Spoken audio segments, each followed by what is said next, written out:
Hi y'all, I'm Anna. Welcome to my madness, my lessons in Technomancy. So to start off, I'd like to start off with a quote from Babylon 5, the great book. And I want to talk about the fact that the stuff that I'm doing, I don't particularly think is that amazing and wonderful, but when you slink it in with technology, it almost becomes magic. So, the great Babylon 5. Who am I? I am a lead project technomage and game development Valkyrie at Hipster. I've worked on a bunch of titles, a bunch of companies, including EA over in the US, our local Brisbane Kicksai, and I've also helped with support on both Across the Road and the newly released Pivotal. So yeah, mainly support on those two, though when I get my hands on the code bases, it may be a little more than that. So, today I want to talk to you about the way of the lazy programmer. So there's a lot of things that we build again and again and again and again, some of which are any one of those. Every game we rebuild our data system, our analytics, our tools and pipelines. Well, I'm of the belief that we write it once and we write it right. Tongue twisted that one. So I built a toolbox. And so when I left EA, I kind of took a bit of time off and I started building my toolbox. And it kind of evolved and evolved and evolved. So what is Technomancy? So you take technology and then you take magic and then you get the matrix. No, seriously. What it is a shared set of assumptions and approaches driven by a core architecture. It involves the assumption of flexibility, reusability, stability, write it once, because I'm lazy, and put the power in the hands of those who want to create. And that mainly means I hate being up at 2 a.m. because of minor changes, needing to do a whole new build, and then I need to wait for the build to complete. I learned this at EA. I don't like the 3 a.m. build times. That's not fun for anyone. So I want to make it so that my creators and content creators can tweak and adjust to their heart's content. And if they want to wait at 2 a.m. for a build, they can do that. But I don't have to be there. So that's me. So as you've seen sort of from most of my background, I've worked in games as a service, mobile games, live service games, all of that sort of stuff. And the one thing you know about all of live service games is data. Data is the core of it. Data is how you update. Data is how you push new things. So the whole toolkit that I've created starts with your data. It is your backbone. It needs to drive the content and behavior so that you can add new content without adding new code. Programmers are expensive, to be perfectly honest. We are. And some of us, we can put that off to someone who's a little cheaper. It'll make business happier for everyone. So we can then focus on the fun stuff. It needs to be able to manage non-programmers. As I said, programmers are expensive. It also needs to be lightweight because we want it to perform. It needs to be efficient. It needs to be easily patched because you don't want to have to do a whole new build and wait, for instance, Apple, wait your 2 to 3 weeks to get the build out and break, fix the break that your players are thing, because as soon as you lose your players, they're gone. So it needs to be patched quickly and easily. It needs to be flexible, and it needs to be robust. But most importantly, slide ahead of myself. But most data-driven games already have a schema that drives the data. So if you already have that schema, you already have a setup and a set of rules that drive your data, why not let it drive the code? So, bring on the Technomancy. Yay! Okay, so the aim of Technomancy is to reduce simple errors and maintain stability.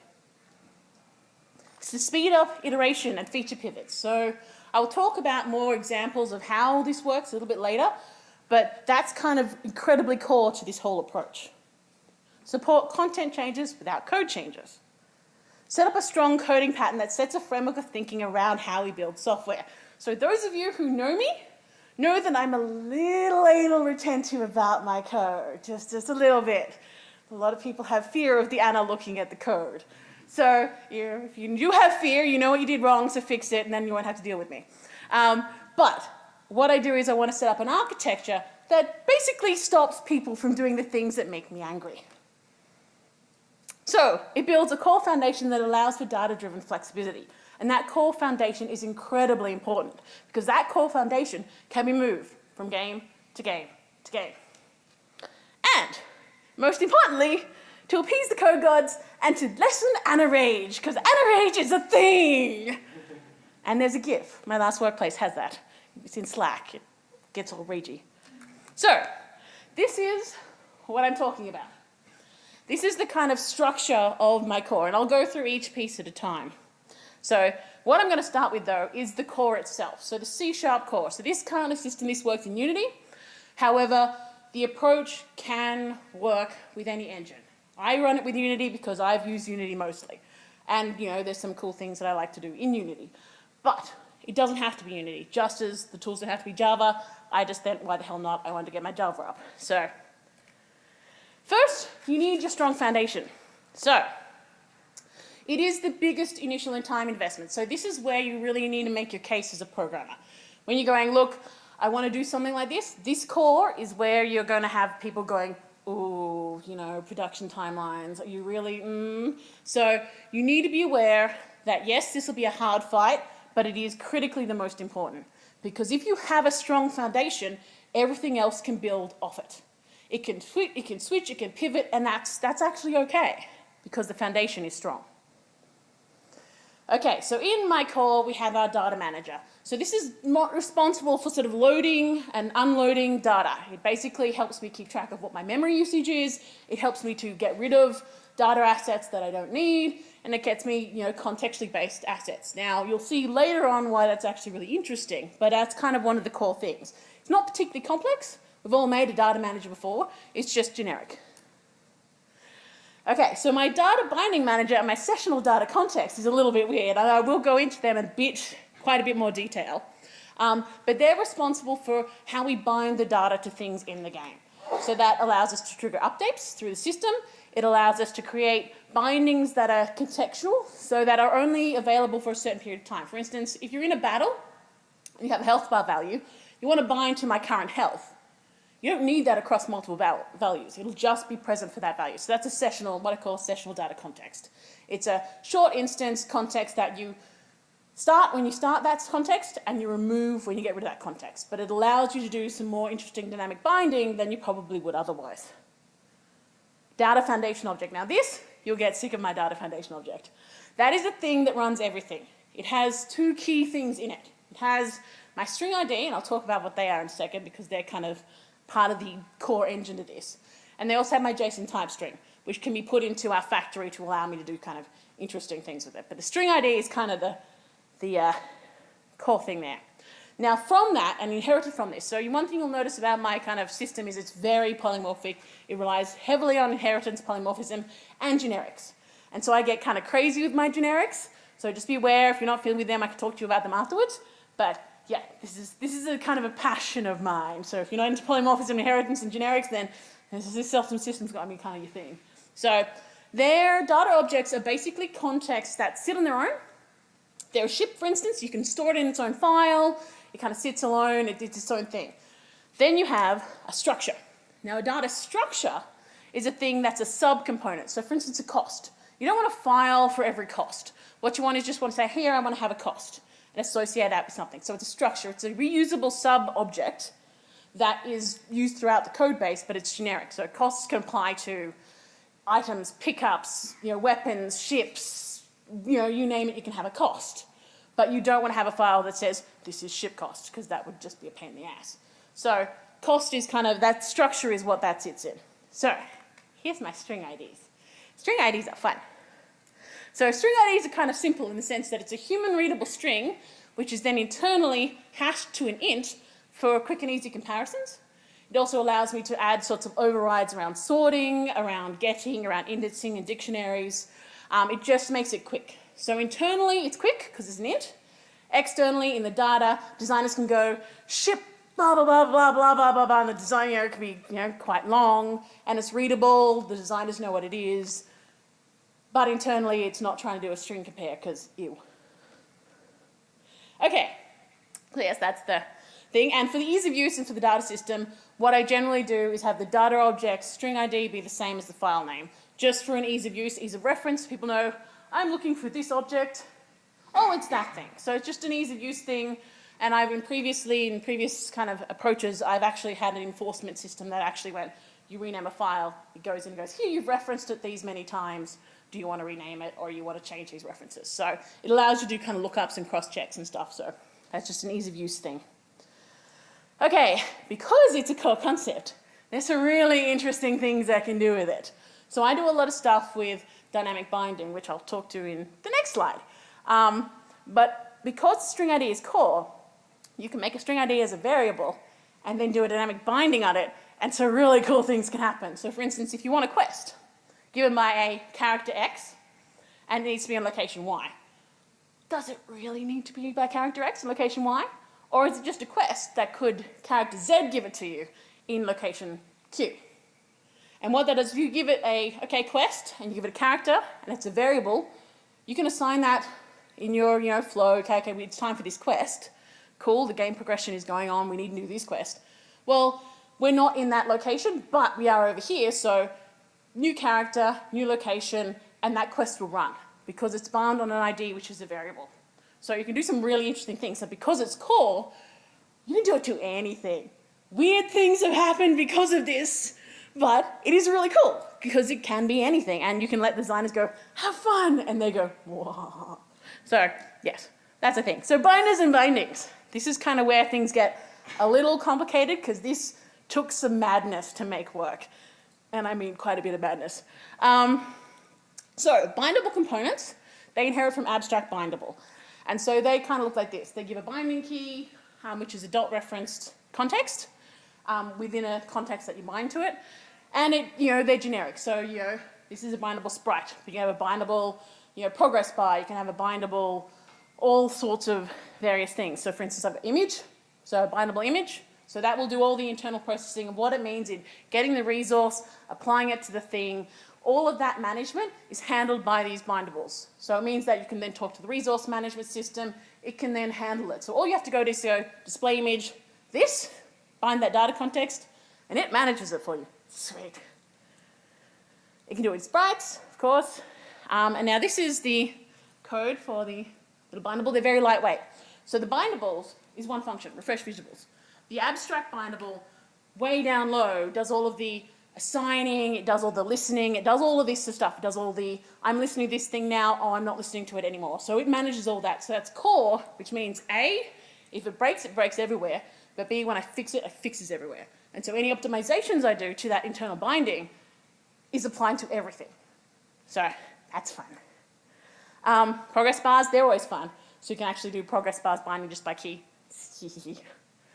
Lists of items, so that was kind of crazy. So if you have a list of vector internally of data items, you can go, here's a prefab, and I'll show you that in a minute. Here's a list, and it will automatically do all the things. Because, yes, I don't like doing code. You can just automatically do all the things in this. And then strings. Strings get a little complicated, so I'll talk about them in a minute, but there's some really cool things you can do with strings. Then there are binders. So they're one of the few things that I tend to manually write because sometimes you want to do things that are a little custom per case. So for instance, if you're doing a ship with a health bar, you want to set a sessional context on it, you want to do this, but you don't want to bind that, but you do want to bind that. So, you can do that same different thing across things. So the binders tend to be manual, but they're also pretty lightweight. They override the abstract binder, which does all the binder kind of stuff. It's generic. So that's what this looks like. So having the bindability, and this is kind of interesting, run through the generator, means I can specify any object or field to be bindable. Anyone in the game. Anything in a data object can be bindable if I choose for it to be so. It can also not be if I choose for it to be so.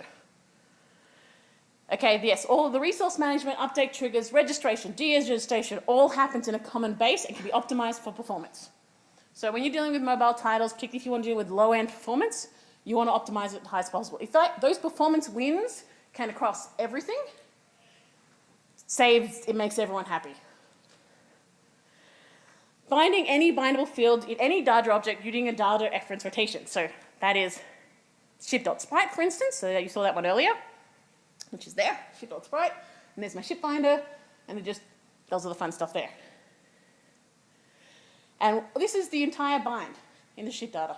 I mean, it's got a little bit more fancy because I'm creating the sessional data context there, so that's a little bit more fancy. But literally, it's bind, I pass it the binding data, and it goes, cool, boop, done. It doesn't store a reference in those sub-objects because, no, unless you want to keep updating and stuff, there's a bunch of little things in there. Now, this is kind of interesting. This gets crazy. So when you have a list of objects, you can tell it that it's list of object me, not any other object, and it will automatically do stuff. So this is mainly for things that are sessional. So you can say me active health, and that will actually automatically then bind to the sessional context based on me active health. So when you do a sessional context, you can provide a context, which is the me, and so you can do all sorts of kind of crazy stuff with that. It's weird. I know it's weird, but it's actually incredibly powerful because that style reference is basically saying my active health, not anyone else's active health, mine. Now, strings. So strings get a little interesting. So I use a binding process, which is kind of embedded in my localization system, that we can do stuff like playerState.firstName. So you can have your character, whatever it wants to do. You can have first name and last name. You can have a, choice of pronouns. You can have whatever it is, and you can just put it in like that. I do a lot of shorthand, so playerState is kind of a longer when it's actually put out to the full address, but playerState is a shorthand because you know you're going to be using that often. Then you can also have variables. So variables visit update. So variables means my current context, so if you're in a particular world or area, depending on what that is. So level, zone. So I talk about it in other places, but persistence can be global or it can be contextual. So a level. So a context can be had for level. So my variable in this level, where am I going to meet my aunt? Now that one is also a little bit more interesting because it goes into sub-objects. So my aunt would be saved as a string ID of type location, and then it goes into location name. So it goes into my aunt, goes, what's my string ID, get my location, and then gets my name. So it's kind of a interesting way of doing it. It allows you to sub-object reference a lot of things. So yes, it's weird. Yes, it's insane. Really cool because you get to do all sorts of mad things. And then designers start going, hey, if I put this in another place, would that work? I'm like, try it. And it turns out it does. It's lots of fun. So that's the core. Now we're going to go on to XML definitions. So what does that actually look like? So you've kind of seen the framework there. But the XML schema, it's kind of pretty straightforward. I mainly kind of deal with the object, which is a self-contained unit. You've got a couple there. That is really hard to read, sorry. It works okay on a laptop monitor. Instructor, repeated units. You've got your enums, so I also generate all my enums across things, so then I can use them as data types. Schema version, which is important because then it allows me to create custom-based transforms based on the schema version of the data, based on a per-object instance. So what you'll often see in schema transforms is this huge long list that goes through all the data and does all the things based on schema version. Well, this actually goes through, you can actually do a custom case override on a particular object. So if you only change one object, you don't have to add it to one big file. All of your files won't go through that. It won't slow you down. It'll only go in this case, and because it's an in compare, if that version's out, it won't even go into it. So it's a really quick way of adding and transforming data in those cases where you need it without having to kind of run through that giant if-else statement. Unless you do it a lot. It can get a little bit per object sometimes. Yes, so elements. We have, you'll notice there's element types. So I have a bunch of different types. Double is your standard float, ints, array, and then array of. So array is a vector, and then of is its type. So whenever you do an array, you need an array of, just so it tells the generator, well, what am I? I'm an array of what? You have your string, of course, your bools, then you have your string IDs, which is able to do references, and string IDs can also have an of, because you can say, hey, this is a string ID of a type character, and then it will automatically create that connector to do that dot referencing stuff, which is fun. Generated enum types, so you can actually say, this is a vector of whatever that generated enum type is, and it'll allow you to do all those sorts of links there. Any of the other structures, and any of the same data objects. Now, what the data objects one does is it fakes that data object connection by saving a string ID, so the object is small, but then it references and adds those wrappers to get the object if you need it. And then you have functions. Now, functions is a new thing, so I do a lot of work to get this all not breaking when I ran it, because I was playing around with making it generate abstract functions. But what it does allow me to do is do things like, hey, we want a rule or a data action, something that's generic. One thing that we want to have in all of them is for instance, an action we want perform action, or in a rule we want evaluate. So that forces the programmer, when they create an instance of this object, to overwrite that function, or create that function rather, in a extension class, and I'll show you that in a minute, a little bit later. So objects and structures, and they have attributes like name, has inherited types that allows me to do things like, okay, this has some overriding things that we need to do, whether it's abstract or not, child of, that means inheritance stuff.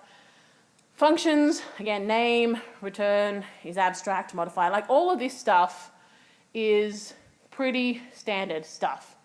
In the case of enums, we've got names, serializable, enum items, name, and value. So you can do the overriding value ints, so you can do ones with hard type, value 1 equals value int was 0, 10, 20, 30. So you can actually skip those ones that allow you to do kind of things like that. Most of the time, I'm not actually need to use value. Because it generates, it makes it easier, and it always puts an undefined at the end, so you have that default value, but you can do it. So this is where things get a little weird. Not that they weren't weird, but I use GSL 4.1 as a code generator. The main reason why, and I'll put the links at the end so you don't take a photo of this one, I have a whole list of generator, a plugin that I use for an extension for list manipulation, and then also any of the assets that I've used in this presentation. So at the end you'll have that slide. Mainly, I know it. It's not exactly the most easy to kind of learn system, so it's a little obtuse, but I know it and I love it and it's amazing, so I used it. It passes XML. It supports iteration through elements, so I can go get data objects and then iterate through them, structures, iterate through them, that sort of stuff. It supports attribute access, so data object dot name, data object dot whatever. It has functions, iterations, logic flow, those sorts of basic things. But you could do this in any language that you want to generate out into. I use this because I know it. It outputs to file, again, pretty straightforward. It has custom runtime XML, so I can define structures internally that are only available when I'm actually building, and then I get rid of them at the end. So things like is structure and various other things that allow me to do some kind of funky stuff with tooling, and I'll show that a bit later. I use them at runtime and then generate them out and then ignore them. And it has a wonderfully snide documentation. It's become a very good program. At one of my studios, when we use this thing, we all go, are you a good programmer? Or are you a very good programmer? So it's wonderfully snide. And, welcome to 996. So yeah, I love it for a whole bunch of reasons, but the wonderfully snide documentation definitely helps. It has a whole manifesto in the middle, if you're ever interested, that goes on about why code generation is the most amazing thing in the world. I don't necessarily agree with it, but it's wonderful to read them as a manifesto, so yes. Okay, so what that looks like in files is we have the structure there, we have the definitions. Now I put it into structures, into folders. You don't necessarily have to do that. I just do because I like to have organized, particularly by language, because I do multiple languages. This case has only got Java and C#, but I've done React, JS, I've done lots of other things. And I've done Unity tools, so in editor code, so I tend to kind of split that up a little bit because that can get a bit hairy. So yeah, I split it up by folders to organize it.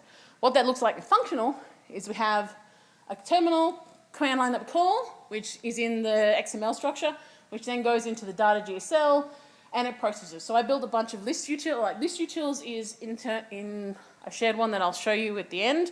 Not show you, but give you the link for. But I've got a bunch of utils and definitions that are global, that everything uses. So the names of classes, the namespaces, all that sort of stuff, or the imports. And then I've got customized utils per language, and then each generate out into their own space. What that looks like is this. So it's kind of obtuse. This on the pink and yellow side is the generator, and on the other side is the outputted C#. So this is the generator that puts out the serializer. it adds dicks, it gets out things, it gets things, it pulls them out, and then outputs to those files. So there's a little triangle at the ends of the output lines, and then all the rest of them is logic around what are we going to output. So it does have a bit of a steep learning curve to do it, but once you actually understand it, it can be incredibly powerful. So this is where we usually get the, wait, hold up. This seems like a lot of time and investment. For what? I thought you said you were lazy. So yes, it's story time. So, I was working on a, must not walk away from the speakers. I was working on a game, new title, it's unannounced, so I can't tell you exactly what it is, sad face. But we had 6 months in, we were almost ready to alpha, and like, wait, I have a great idea. Let's do this whole new other thing. And I'm like, okay, sure, crap. And what it did, however, because of the data system, I was actually able to create the new mode really quickly. I think it was less than a week. And then I could keep them both parallelly running, so we could test them out. And then I could phase out the old one, literally by deleting 3 lines of data reference. And because of the way our asset bundles build, it didn't put anything in there. So it extracted everything that wasn't part of that new game mode. So basically within a week, I had the new game mode running, functioning and stable. And basically we've pivoted the entire game in less than 3 months. So that's with whole new content, whole new everything. The data structure is quite different. So there's a whole lot of different stuff has happened there. But less than 3 months, the entire game's pivoted and it's solid. Like we haven't had issues with crashes, it's incredibly stable.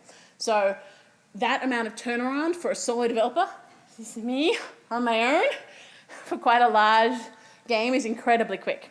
And the multi-game modes are quite useful because when we had them both running at the same time, we could actually test them out and go, okay, well, which one's which? And then it was delete literally through three string IDs and the entire old version of the game ran away. Adding reusable functionality. So I often only add functionality as my designers and various people ask for it. Because it is so generic, they go, hey, can we do this thing? And I'm like, give me 10 minutes. And what I can do is, because it is so generic, I can create a new data action, add that one function, and they have that new functionality. They can use it anywhere that they could use a standard data action. So anywhere that, key points in transition, anything that, and it just works. It works the entire system. So I can add functionality quickly, and they can use it everywhere. So it's incredibly powerful in that respect, and incredibly quick to add features. So literally, I think my last narrative design is like, you do this thing where you go, I don't know if it can, and then you say, hold on 5 minutes, and then it does it. How do you do that? So that's how I use generics. Yay. Dynamic content. So what I can do too there is, because what we can do with the content is actually patch it. So we have an asset bundling system that kind of runs off these structures. So again, our asset bundles run off our core data. So we can say, this is a bundleable object in the schema, and it will go through and then pick all those out, bundle them up, push it out, and we have updates. And they're split by context. So, for instance, level or area or zone or whatever. Which means if we have to patch an area, we literally make those changes, rebuild, upload, that one bundle is the only one that's changed. So it allows us to have dynamic content quickly. It separates out our data and our visual assets so that if it's a data patch, it's quick, it's low impact, and it's, I think, maybe 11, 10 kilobytes, something like that. So it's small.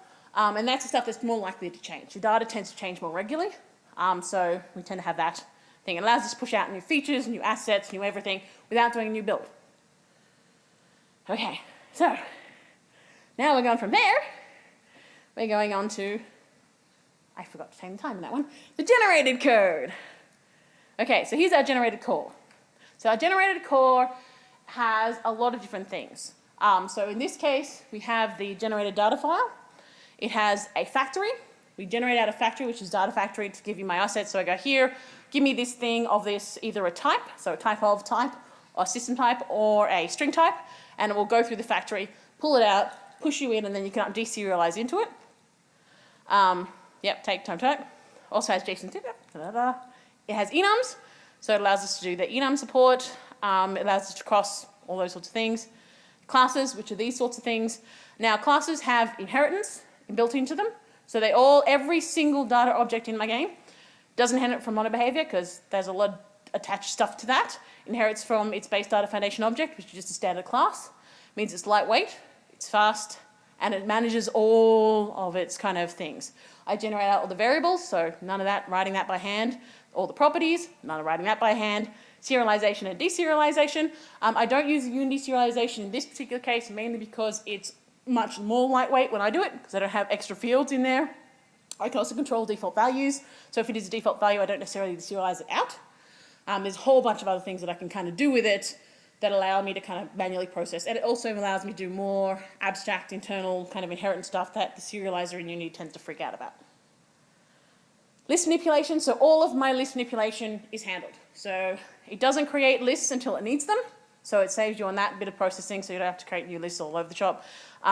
It handles it in all the various types. It does the adds, it does the add ranges, it does all of the removes, add, clear up, all of that stuff. It's all handled in this thing. I wrote it once, generated it out, and every single class that has a vector in it can manage itself, because I don't want to. Get object functionality, which is kind of interesting. So then you have a string ID of a type. You can go to it, go, give me my ship object, if you're in a fleet, for instance. And it will go to the data manager, say, hey, I need this thing. If it's already loaded, it will use the cached reference, so you're just keeping that same object. If it hasn't loaded it, it'll load it. Usually I use a preloader because, again, it's all data-driven. I can preload because I know exactly the context, or approximately the context, the variations will be in. So it's already usually preloaded into cache. Pull it in, pull it out, 2 seconds. So that is handled all for the object string IDs. Get property, it has property. This is binding stuff, so I faked reflection because reflection in Unity sucks. So this is a quick bool check and a bit key check that allows me to do this binding stuff really easily. It also allows me to get to sub-object references, so I can go get property and allow it to go into its sub-objects really easily. So it allows me to do that kind of stuff without having to do it. And that's all generated, so I wrote it once, it worked, it was nice, and now I never touch it again, which means occasionally I go, what the hell just happened? And how do I fix it? And safe cloning. So in the case where we want to clone entirely with the ID match, then we can. But in the case where we want to create, for instance, a right-click, create a template from this for a designer to create a new thing, it clones it, but it can do it without string ID, without those things that are unique, asks them to fill those things in, and allows them to kind of fill in and change the values they want. So it kind of makes it quick for editor time, but also sort of editor and development, so you get that quick iteration, but then it also allows you to do full clones or safe clones. So, extensions, yay. Okay, so I'm a big fan of the C# partial classes. If you ever see my code, I have my partial classes. They're fun. Partial classes, if you haven't experienced them, are basically a way of splitting up functionality into two files for the same class, and when it's pulled together, it's compiled into one. So it treats it as one class, but it's actually in two separate, which allows me to do all of the forcing the user to create extended functionality. So all of that stuff with those abstract functions, the user creates the extension, which just is that same class, adds it in there, and it exists. So you can have those abstract ones that they're forced to create.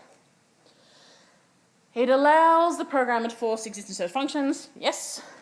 And so that is a generated class, and that is the wrapper. So that's a forced one. So I wanted to a particular get token type.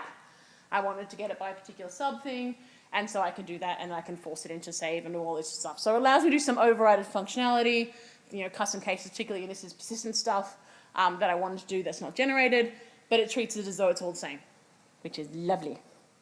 Okay, my next kind of thing is tools. Now, because my tools are currently a work in progress, I will show you them and then talk about them, but I won't go really into all of the things because you can do your tools in many different ways.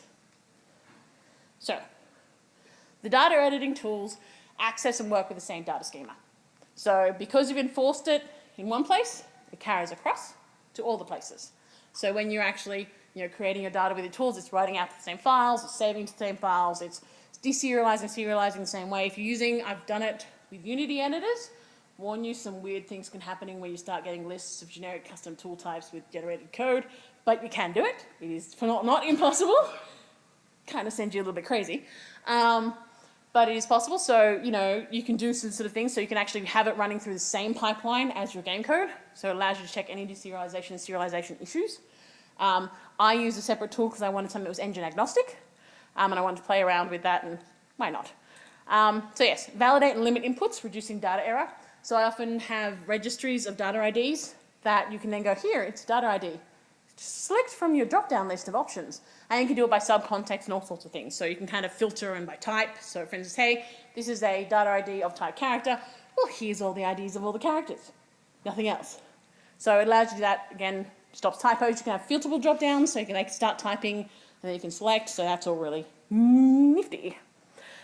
So custom tooling, so I will show you in a second the enum drop-downs. So it generates out that, so you can just drop down from a list. You don't have to again type anything. So reduces any issues there.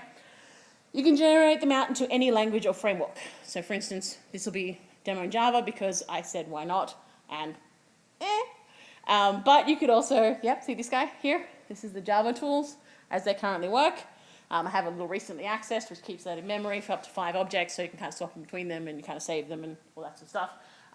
Custom built dropdown that based on enum, so the enum is being generated out, that whole dropdown list is being generated out, the editor has been applied. All of that editor is generated. You know, I wrote kind of a button once and then kind of went through there, so you know, it's all generated. So if I add a new type, it'll be added in, there'll be support added to it. If I add a new field, it'll just be added. So I don't need to have to kind of fuss around.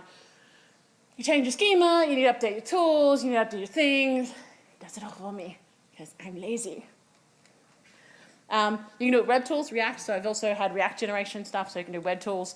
You know, me and JavaScript have a hate-hate relationship. So, you know, mixed bag in success there, but it can be done. Unity editor, that is probably a loathing and loathing kind of relationship, but also can be done. And you can do stuff like, for instance, if you want to do Unity editor stuff in the inspector, you kind of do this, need to pretend it's a serialized object when you open the string and kind of do a fake thing, which is kind of a thing, so just be aware of that memory allocation and make sure you clean it up properly, because if you don't, they can hang around and you can get leaks. But it can be done. It's nifty. A lot of designers really like having that support in the editor and actually be able to run it in the editor. So that's really cool. And yeah, once you fix those kind of weird issues, then it's nifty. And if you really want to, you could do it in text editor with IntelliSense. Why not? It's generated code. You can do whatever you want. So I really like tools. I think they're important, particularly for designers, but I also hate Excel. So if I can avoid having to deal with Excel, I will do that. Okay, so this may or may not work, but let's see what we got here. So because I'm going to, wrong mouse. This is going to get really hefty. I'm going to mirror my displays because I can. And now we're going to go here. So this is my Unity project. It's kind of basic. It has a bunch of different binders over here. But what I'm going to do is you get to look at all of my code. Here we are. So this is my XML schema. And so what I want to do here is I want to just have a quick look here. So I can add any field to this. For instance, and you can see I've got runtime notes because this is a live and living thing. So I have a to-do list that is longer than my done list. And so I do things like, oh, I really want to have runtime only options that never deserialize out and those sorts of things. So that's what I've got a comment there for to do. So for instance, if I wanted to have, what have I done? Oh, I don't know. I'll just add a element name foo of type. And I don't like capitalizing them because things get a little confused. And I want it to type say bool, and then I just put the thing, save that guy, run my script, and now I go into my my data system, generated code, and I go to ship. We now have foo. All of the accesses for foo are there, all of the binding support for foo is there. All of the serialization and deserialization for foo is there. It basically, foo exists now throughout the entire data system and that was just one line. So what you can do then is have a look at your data structures. This is my ship. Now I could add through here, I'm not going to do it at the moment, but I want to show you something else here. So this is my data structures, and this is kind of what it looks like. So I have a level here, standard type level. I can have, those are the enemy ships, cool. I could create new ones, add new ones, change the skins. So we have them here. Oops, I have to do my ignore. My skins are all here. So what I'm going to do is I'm going to show, okay, I press run. I've got a fake loading screen, because that's a thing. And then we have our enemy ships running around. They don't shoot anything at the moment because I had to write a new game to actually show the system because the game in production is unannounced, and yay. But say, for instance, I want to change the skin of the player ship. So I just have to go, okay, in my sprites now, I'm sorry I'm using resources, but I had to make a new game for a demo, so that's a thing. So I want to change it, and I'm going to grab, not that one, grab this one. I want it to be the beginning ship, so it'll should look like this now. So I go back to my data here, I'll grab my, and I can see, because I'm blind, player ship, change the sprite it's using, run my game. I did save that, didn't I? And now it's using a different ship. Literally one line of code. If I had the tool up, I could just literally drag and drop, select, and it's all different. So I could do the same with foo, any new fields, I just add it as a type asset sprite, and it will just bind automatically. All of that resource loading, unloading, disposal, all that stuff is handled. So that is my kind of intro. I can talk through the steps of it all and show through the script examples after this, but I've got kind of short of time and I'm trying to talk really fast. I'm sorry. But yes, so yay, the code gods. Yes. So what else? What else can you do?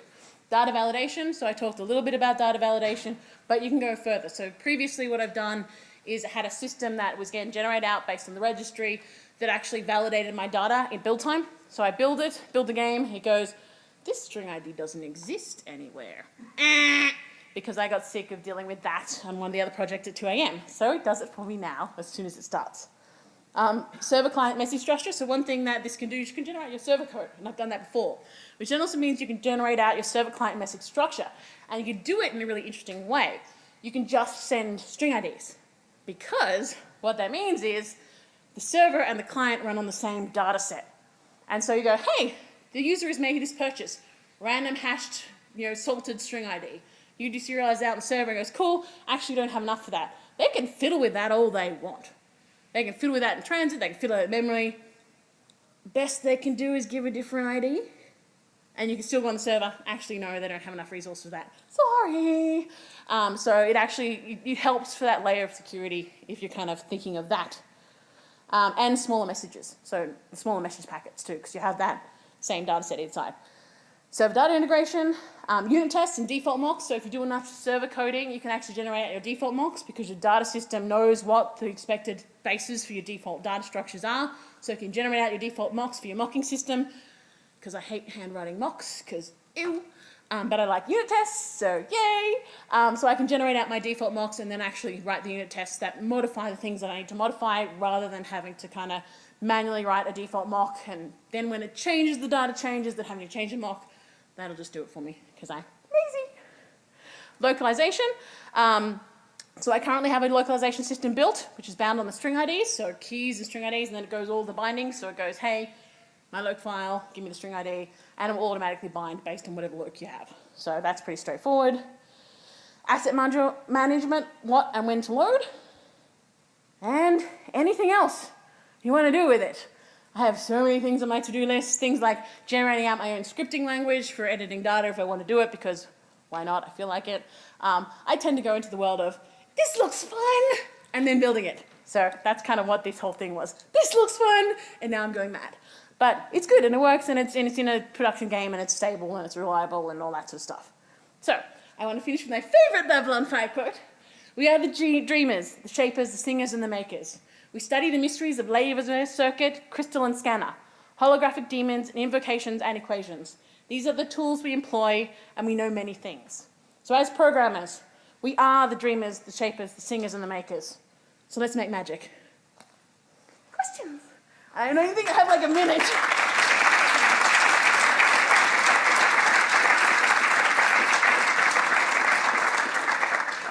So, I have about a minute, yes, make questions. So, do we have a question? Yes? So, because it's some of the tools you're doing in Unity, I assume and based on what I saw from your JSON structure there, you're probably not using the inbuilt JSON serialized. No. No, I use, I think it's called mini JSON. It's one of the most cheap, most effective ones. I use a kind of a fork off that, mainly because there's an issue with list memory management in the original base mini JSON. I can show you the exact one it is and the version of that, just because it creates array lists when it doesn't need to. So I use a forked version of that fixes that issue, because when we got some of the really big files, it became a problem. So yeah, I use the fork version of mini JSON to do it, which is lightweight. It is simply just give me an object and I can find all the stuff, because I found that the Unity serializer was actually hefty. It has a bit of a weight and cost to it, particularly in performance, so I don't use it. Yes, that's key with a lot of things. You'll see there's a lot of I don't use it because at scale it doesn't necessarily perform. So, yes. Any other questions? Hey, I'm scared, I'm not scary. That much. Yep. Cool. Well, I'm happy to talk to people afterwards because, I have kind of information dumped on you, a lot of stuff. And I kind of had to do it pretty quick because it's kind of a big, all-encompassing, mad my brain basically on code.